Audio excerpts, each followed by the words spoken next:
So I graduated from college in 1999. And when I went to college coming from a family of tradesmen. And it was a point of real pride that I was the first male that had ever graduated from college on my father's side. So there was a mentality that a trades job was a job to work for a large corporation that made you very susceptible to global pressures that you had no control over, that it was a difficult way to earn a living, and it was a poor way to earn a living. And so you wanted to go white collar, and there's all this talk of the knowledge economy and all those things. The problem was, as I quickly discovered, was that, that might be true. There was also a lot of soulless cubicle farms on the other side that made you wonder if making enough money really mattered, right?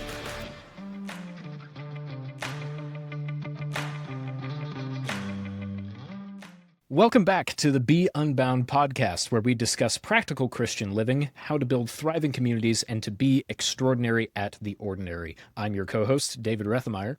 And I'm your co-host, Jonathan Brush.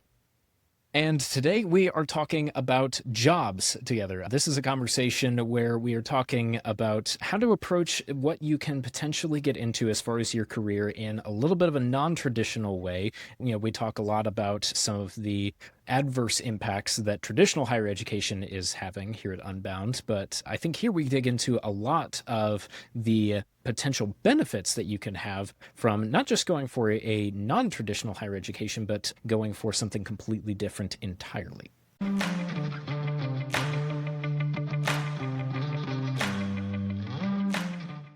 Well, David, I spent an interesting past couple of weeks. I've been talking to a bunch of local business leaders here where we live in the middle of the Shenandoah Valley.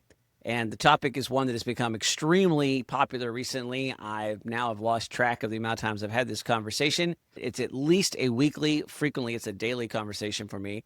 And it all has to do with a bunch of companies that I characterize as some of the largest, most successful companies in our area. And they have one thing and one thing only in their mind, and that is we could be a lot larger if we had people to work for us. And one of the distinguishing characteristics of all these companies is that they are looking for tradesmen. They're looking for people that have some ability to do a trade in a variety of different places. And so it ranges from truck drivers to electricians, plumbers, contractors, builders, sheet metal and welders, fabricators, all, across the board, almost anything that you can think of that happens to be in the trades. I spoke last night to a gentleman. This was really interesting, David. I spoke last night to a gentleman who does refrigeration, not HVAC, refrigeration. Mm-hmm. And he said, new refrigeration guys are just pipe swappers. And the business owner I was talking to said, this guy comes in and he has kept some of my stuff running for years. And he said, most people come in and say, oh, your cooler broke, you can get it going again. He says, I've got stores that I'm working on that have deli coolers from the 1950s. And, I service them once every 15 years. But what was interesting was this gentleman is going to retire in December. And it's causing a ripple panic effect through most of the local businesses that require refrigeration, because they have no idea who's going to replace him because there isn't anybody to replace him.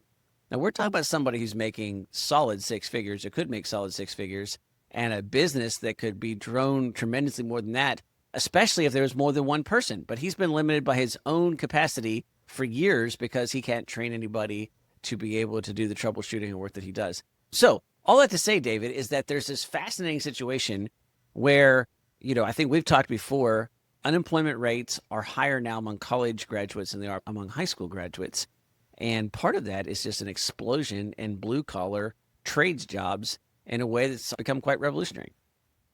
It's such a fascinating change in the landscape for young people in what has just been the conventional wisdom for the last 20 or so years versus the reality now that is almost a pendulum swing between how the default now is go to college and get a degree and then get a job in whatever field that you're going to get your degree in. Maybe the reality of that is not really true anymore.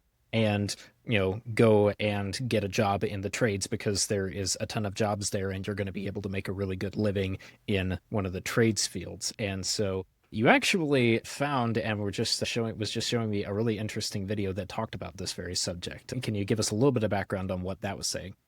Yeah, well, even before I give you, so I do want to talk about that video, but before we do that, I wonder if it's helpful for listeners if we can just lay a bit of a landscape, trading on a little bit of our own experience, but also our research, and then on my side, these conversations I've had almost continuously for the last 3 years. So that's when it's just really exploded.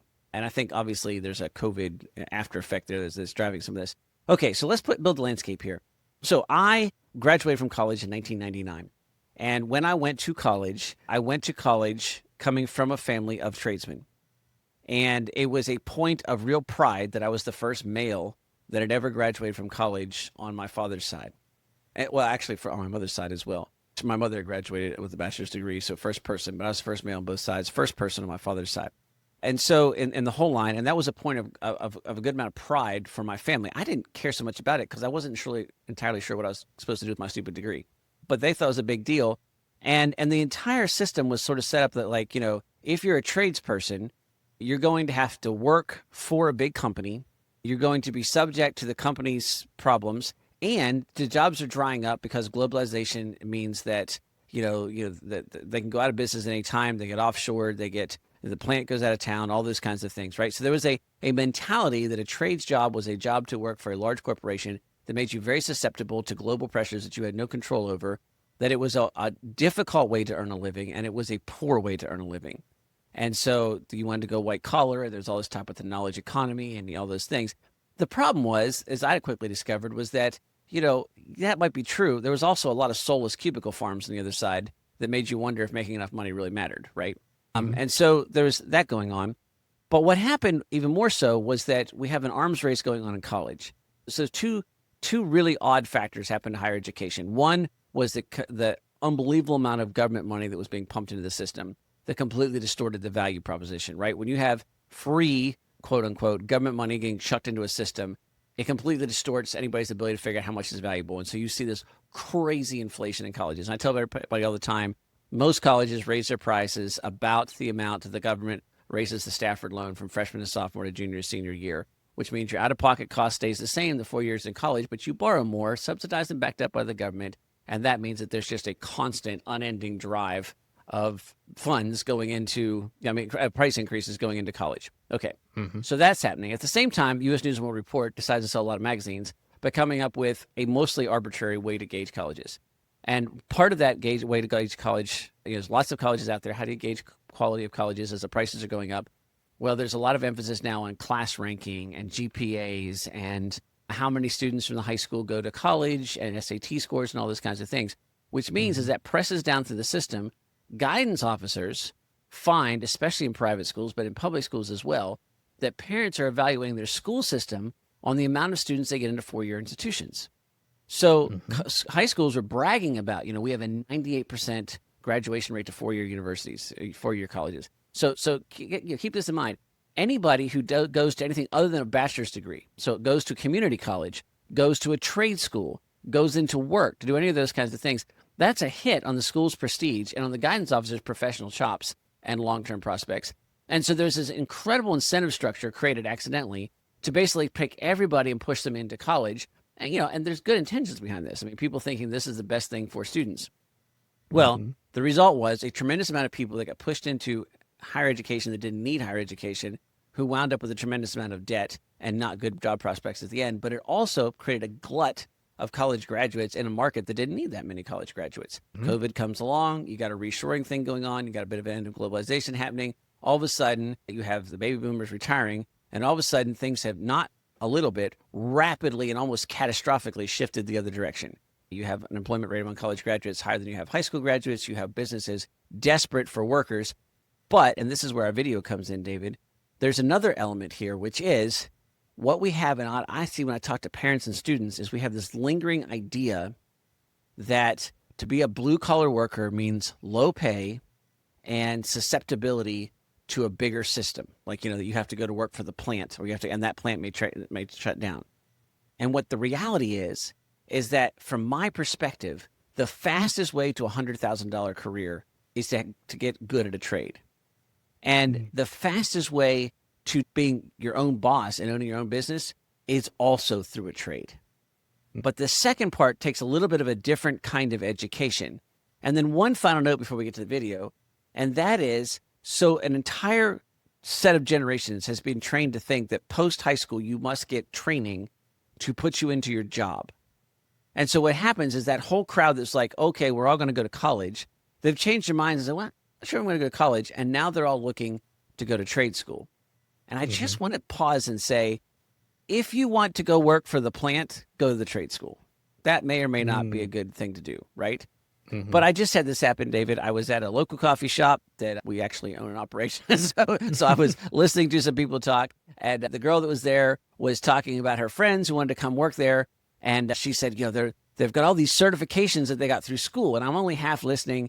And then she said, yeah, right now their classes are, and the class was like craft beer, how to tell quality wine. And I was like, and she's wearing a shirt from the local state school. And I was like, what are you talking about? And then I realized that her friends are all paying, David, get this, they're paying close to $100,000 to go to a state university to get a hospitality management degree. And I'm sitting there going, I'm Ooh. paying people to learn some of those things, right? I mean, like, in other words, Hmm. there's 10 places where I have businesses in our area that would kill to have people come work for them. They would be delighted to train all of that stuff on real customers with real products, and they would pay the person doing it. And sometimes they'd pay them better than starting wages. And yet we have these people going to school for hospitality management when literally they're sitting in a business, and within 15 square miles, there's 20 other businesses that would pay to teach the same thing. And I just want to tell our audience carefully here that when we're talking about the kind of trades gap that we're seeing, there are a few places where you need to get some instruction. That instruction will almost always be paid for by a company. Hmm. And those companies are not just interested in paying you to learn those skills, they're desperate to pay you to learn those skills. Okay, now, David, since I just hugged the mic for a while, why don't you tell everybody what this video is about? Because it combines some things that we talk about a lot. This Yeah. and So I think just to kind of recap and I think draw in a little bit of the concepts of what was talked about in the video that Jonathan found is essentially this phenomenon of how it used to be, especially in, probably about 100 or so years ago, that the majority of American workers would go into some sort of trades work. And trades were very well respected. And college was seen as a very elite, something that was for a very select few. And it was not something that was very common. It was well respected, but not that many people went to it. It was not assumed that you were going to go to college. It was a much more common assumption that you were going to go into some sort of trades field. But for all the reasons that Jonathan just laid out, now we have essentially seen so much of wait, if college is the elite thing, that's what everybody should do. Everybody should be able to get to be elite. And so now there's all these incentive structures that you just talked about that are trying to funnel as many people as possible into college and the jobs that college is well suited to train people for. And now, given compared to 1925 versus 2025, yes, there are definitely significantly more jobs that college prepares you better for than a trade will prepare you better for. But that doesn't mean that all of the other trades-related jobs are gone. There is still a significant amount of need for people who are trained in those jobs. And so I don't know what the exact percentages are, but let's just say 100 years ago, it was 20% went to college, 80% were in some sort of trades field or something like that. And now that ratio has almost flipped, but the actual demand for the jobs that are needed has not flipped nearly that dramatically.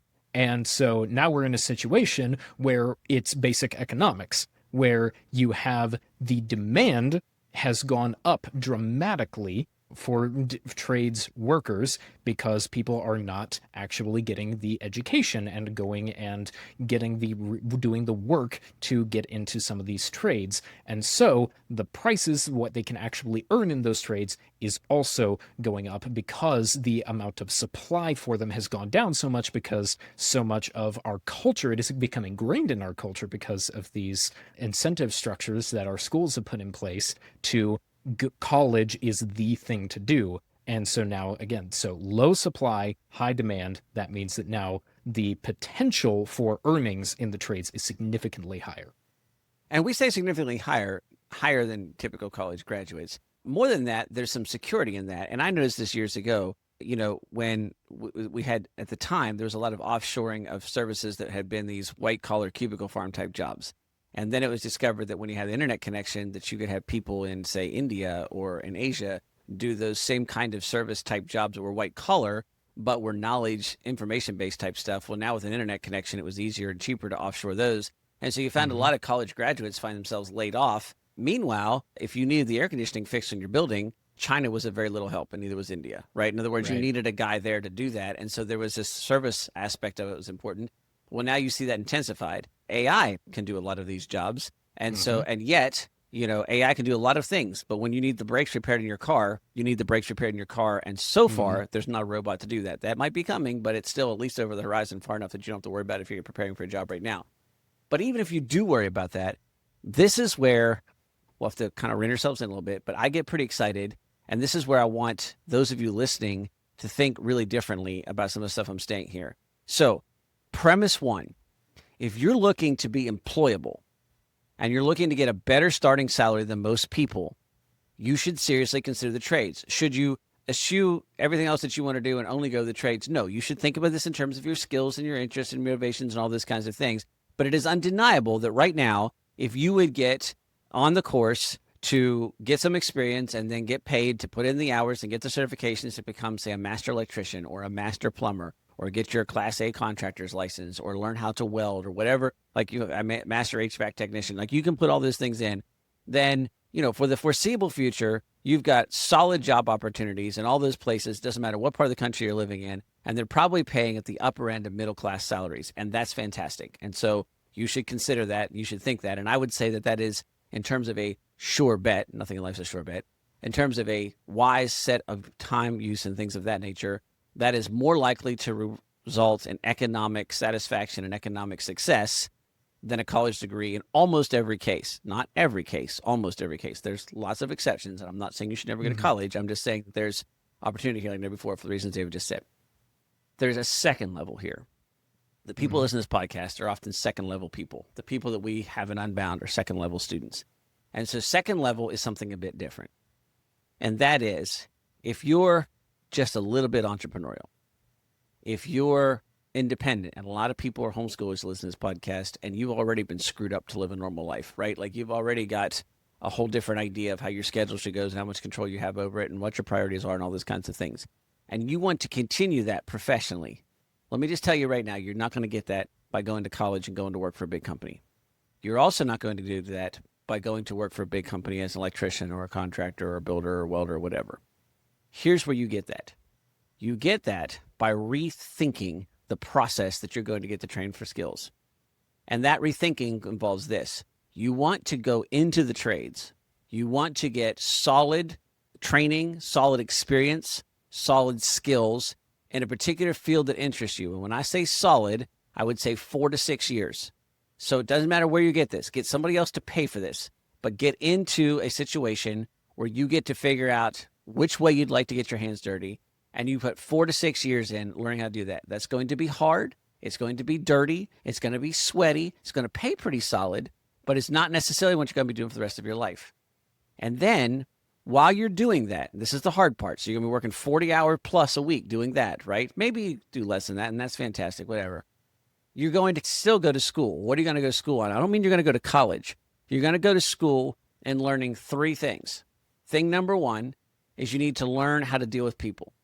Thing number 2 is you have to learn how to run a business. David and I were talking before we started the recording, speaking of some other businesses that we operate and run, talk about, and I was saying just the basics of figuring out where the daggone money is going and leaving and coming in has been way harder than I thought in this particular business that we're running. And those are just basic business skills, and they apply doesn't matter what the business is, right? And skill number 3 is you want to become an expert as fast as possible on how to use AI. Now, hold that thought. I want you to introduce you to this principle that I call hybridization. Now, I don't want to get too in the weeds, but I do come from the country, so brace yourself, right? If you come from the country, especially if you come from the country with a bunch of people that are older than usual or do things the old ways, there's still horses involved in some level. And when I grew up, I still worked with people that used to farm exclusively with horses, and I did a lot of horse riding and horseback riding, stuff like that. A horse is really great. A donkey is really great, and they have the things that they do. But when you cross a horse and donkey, you get a mule. And a mule is better at almost everything than both a horse and a donkey, except for good looks. They look stupid, but they're almost always way more intelligent than a horse, way stronger than a horse, way more endurance than a horse, way more like there's a hybridization there that makes that animal better at the things that they do. Now, they have some other problems, and we're not going to get too much into the weeds on the veterinary science here, right? Okay, but the point is that this principle of hybridization is really strong. And so I have been telling students for years, I tell my own children this, I've observed this for years. I was actually just talking to a young man recently, and he was a pilot. And then he was doing some instructor flying. Now, if you're a pilot, that's often the best way to get hours. But I asked him if he liked teaching, and he said yes. And I said, you should pay attention to that, because there's a lot of pilots and there's a lot of teachers, but there's less pilots who are great teachers. And when you're hiring a pilot, you want somebody that can fly your airframe. But if you can hire somebody that can fly your airframe and teach other people to fly the airframe safely behind you, and you're really good at that, that's a way better hire for you. That means you might get the job. It may mean you get paid more. It may mean that you may not have to fly as much eventually when you have a family and you don't have to bounce around. Like, in other words, it's that hybridization that makes things so powerful, right? So I'm suggesting to you there's a hybridization opportunity here, that if you have decent skills in a trade, above average skills in dealing with people, basic business skills, and above average AI skills, you put those things together, and what comes out the other end is you writing your check and doing almost whatever you want. And the sky is the sky is the limit here in terms of how far you will take that, whatever it is that you're doing, really has to do with your energy and your imagination. And that's the major change in this video that we're talking about. It was basically saying, if you can learn training, combine it with AI, the world's your oyster. And I'm saying, if you have a trade and combine it with AI plus business ability, plus the ability to deal with people, the world is filet mignon, which is way more interesting than being my oyster as far as I'm concerned. Well, and really, I think like the AI piece is extremely valuable, and I think is worth paying attention to. But honestly, Jonathan, I don't even think that it has to be that complex of part of the time, because I think at this point, like, it's enough, especially if you have a little bit of that entrepreneurial spirit, to stand out in some of even the more basic things. I actually have a real life example of this. One of my friends who's back in Missouri, who is actually an Unbound alumni, we think we should definitely have him on the podcast at some point. While he was getting his degree in business, he was just mowing lawns on the side, and he just had that as a side lawn care business, fairly easy, straightforward thing to do to earn money. And he realized that a lot of people actually started recommending him, and they were switching to his service over the services of some of the other bigger, more premier lawn and landscape service companies that were in his area. And so he realized that, and he was pretty amazed, and he was going and looking at his work going, I think I'm doing a fairly decent job, but I don't have nearly as good of equipment. I'm not quite as fast as they are, but why are you guys switching to me? And the answer that he was getting was that just, you show up on time, you show up exactly when you say that you are going to show up, or if not, you communicate that well, and you're extremely pleasant to work with. I don't feel like I'm getting the runaround or feel like I'm going to get inconsistent service when I call you to come and mow my lawn.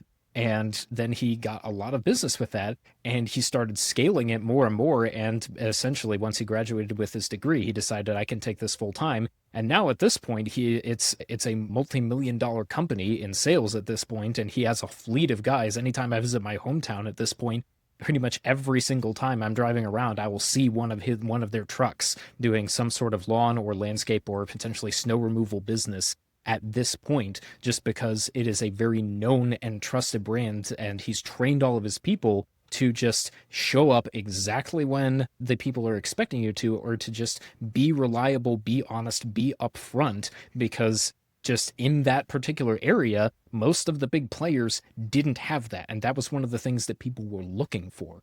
And so I think that even if you don't necessarily have as much comfortability with AI tools, although I think at this point, like, that's something that gives you a really big edge, even just relatively simple things like we've talked about on previous episodes of this podcast, where if you can show up consistently, if you have an attitude of learning, if you are willing to own up to your mistakes and be trustworthy and be honest, a lot of these things can end up making you stand out a huge amount, not only as an employee, but potentially just as a business owner in some of these fields.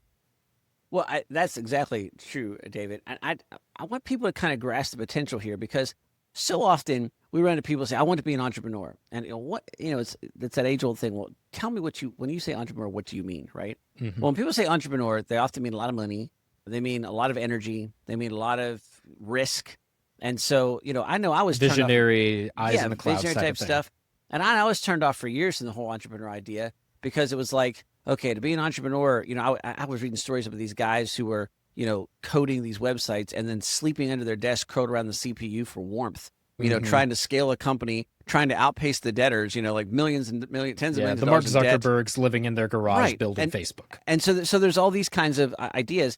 And look, there's nothing, I'm not disparaging that kind of entrepreneurship. And I'm glad that it exists and it creates these big, huge companies. And if that's you, fantastic. And you don't really need the advice from this podcast. For most people, it's not. But there's something to me, there's something much bigger and more important here. When we say entrepreneurship, we're not talking about that kind of risk. I just want you to, picture with me for a second, whatever town that you're living in. I don't care where you are. If you're listening to this podcast and assuming you're in North America, and maybe this is true in other parts of the world as well, but North America is kind of what we know, right? There are people in your area whose cars break down. And most people, especially now, have less and less understanding of how their cars work. And most people really resent taking their car to a mechanic because they're not really sure if the mechanic is fixing their car, scamming them, selling them something they don't need, if they know what to do. Like there's a knowledge gap that makes them misunderstand what exactly is going on there. Well, what I'm saying is, if you would like to put 4 years in or 5 years in learning how to repair cars, then you could cover 80% of the car repairs that happen out there, and 20% of those repairs will probably bring in 80% of your income. That's probably changing brakes and, fixing just the kind of things that go wrong all the time, swapping spark plugs and those kinds of things. All right. So when you open the shop, there are people that are interested. If you open the shop and then you follow what David just said, and you say, yes, sir, no, sir, yes, ma'am, no, ma'am, you're polite, you wear gloves, and so when you shake somebody's hands, you don't leave grease stains behind, you have normal hours, you've got a clean front end of your office, maybe you have a decent couch where people can sit while they're waiting, you have somebody that can answer the phone, or, it gets back to them, you give a clear, transparent explanation of what's going on, and you build up a quick reputation for honesty, and you do a couple refunds when you're wrong. I mean, these are just really basic customer service stuff that most car mechanics don't do. I'm telling you that in any place that I know of that you can hear this podcast, you're immediately going to shoot to the top of the kind of places in the area. Okay, well, that's great. So now you can take care of your family, right? Well, I bet you can leverage that up, that you can probably start to hire some guys who are going to be working on the shop. So you're not turning wrenches for more than 5 or 6 years after you start. So 4 years apprenticing, 5 years maybe establishing your business, 9 years in, you're probably not in the shop floor anymore unless you want to be. But now here's where things get really exciting, right? Well, maybe you do know something about AI. Well, now maybe AI starts to answer your phone or schedules people or builds you a website. How many car mechanics do you know that have a website that people trust, right? Or help you to figure out how to optimize Facebook ads, or help you figure out and analyze all the tickets you did over the last 10 years and tell you the kind of services that make the most money. And so you franchise and you open up 2 or 3 shops downtown that only do those services because that's the services that people want the most, right? And they do those kinds of things. Well, now, what if you go a little bit deeper and you're like, there's this one vehicle that lots of people really love. So almost anywhere in the country, people are ridiculously stupid about Toyotas, right? And so, and you got a better idea, having worked on a bunch of these, on how to fabricate a 4Runner bumper. Okay, well, I'm just telling you, there are people all over the daggone country who will pay stupid amounts of money for anything you can bolt onto a Toyota.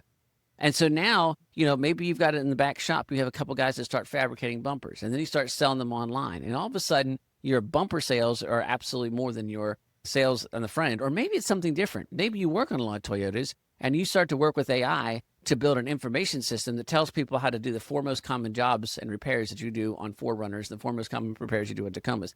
The point is, those things can scale farther than most people can dream.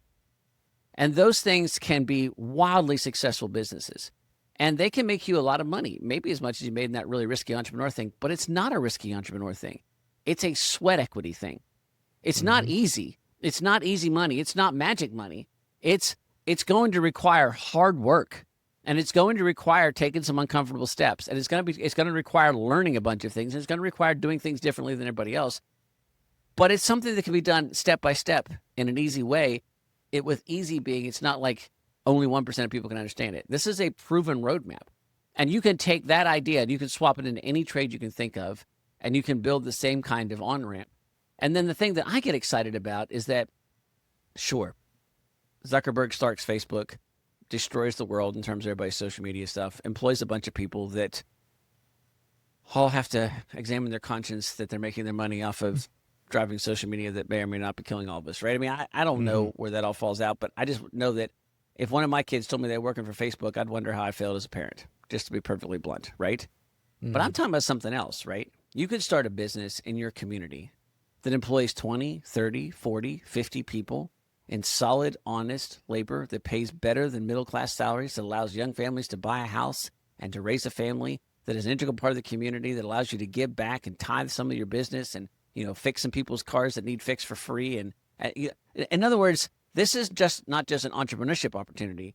This is a community building, church enhancing, neighbor serving type of opportunity because by definition, the trades are things that people need. Everybody needs their pipes fixed when they burst. Everybody needs some electrical work done. Everybody needs a drywall repaired. Everybody needs a new porch built on or the room fixed. Everybody needs their car repaired.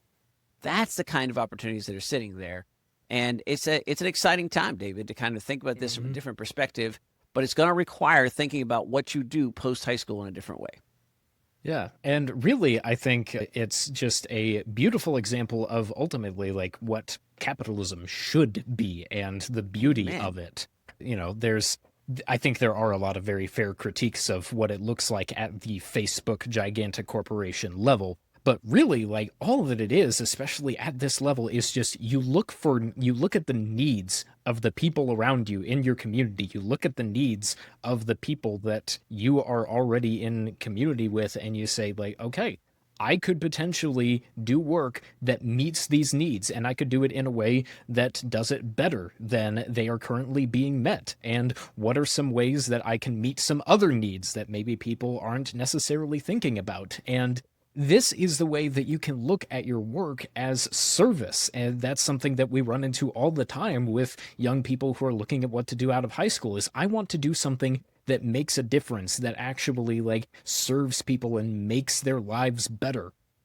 Jonathan's example of a mechanic shop that does that is something that can actually really be a blessing to people, especially if you are someone who has just had like a really bad car accident and is looking for somebody reliable to get their work done or to get something assessed and is just wanting a good reliable place that you know is going to be honest and you know they're not going to immediately jump down your throat or they're going to try to take advantage of you. They're just going to be upfront and honest about what it's going to take to fix it. Then man, that's a service. And especially if you can bring about a culture in that workplace where people are trained to treat everybody who like they are made in the image of God. Absolute game changer and something that can genuinely make a huge real world difference in the people around you. It doesn't necessarily have to look like going out and creating a new software product that changes the world. It might for some of you, and that's great. But it doesn't have to be. It can be something as simple as starting a lawn care or a mechanic business in your local community to make a difference that actually transforms lives. Well, I guess we'll just end with this, and that is, who do you want to be? Do you want to be like everybody else? And by everybody else, I mean you want to be struggling to buy a home, having to have a two-income family, working for somebody else, possibly in a cubicle farm or online. And look, I'm not trying to disparage any work, and I'm not trying to put anybody down here. And I'm not even saying that there's a problem with being like everybody else. There's a lot of people that live fulfilling, rich, important lives, and we talk about being extraordinary at ordinary things, and there's an opportunity to be extraordinary in those things, and so that's fine. And so this is not as a disparagement, but it is a real question. If you want that, that's great, and I'm not in any way disparaging that. And in fact, I'm completely convinced you can serve God as well as anybody else, and maybe more than others, depending on your zeal and your ability to serve God from that position. But if you want something different, you're going to have to do something different. And this may be the kind of difference you're looking for. This is not an easy path, but it's not a difficult one to figure out. It's pretty prescribed. 4 to 5 years of real trades experience. Spend your time with your hands on one end and the rest of your evenings doing the head work that you need and figuring out how to deal with people and figure out business skills and those kinds of things.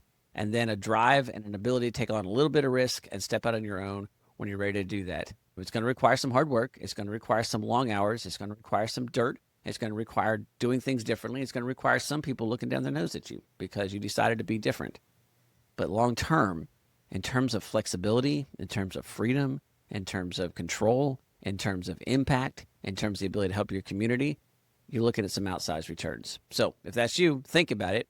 And if you need some help with the head stuff, we can probably talk.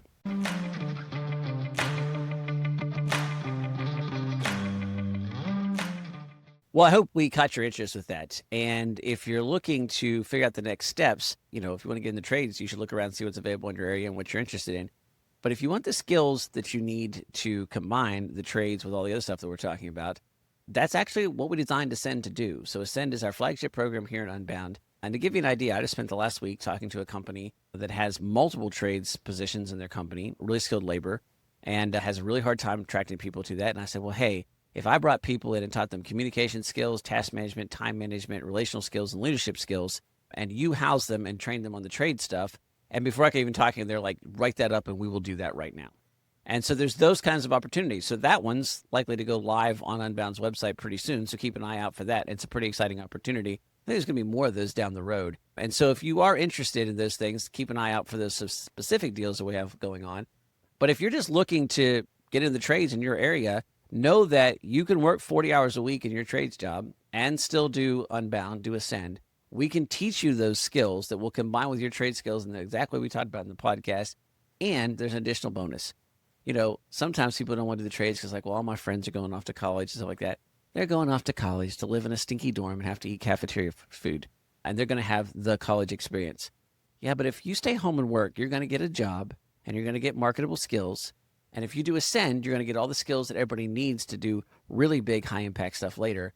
And instead of sending you to a stinky dorm, you're going to be living in your house. You're going to deal with mom's home cooking, and that'll be great. But we are going to give you a student experience. But instead of dorms and cafeteria food, we're going to send you your plane tickets. And once every 3 months, you're going to get on a plane. You're going to fly to some new place. You're going to meet some of the coolest people on the planet. You're going to do some really hard things together. And by the time you're done with just the first year, you're going to have a national network behind your back, a set of stories that will rival all of your college friends that they won't even be able to relate to. And you're going to be making money because you'll be working a trade job at the same time. And if that sounds interesting to you, go to beunbound.us and talk to us. If you want to hear about it directly, if you put 15 to 20 people in a room, one of us will come to you and actually present live on the stuff that we're talking about here. And you can find out about that at beunbound.us. Just contact us and tell us you'd like to host an event. Until next time, be Unbound.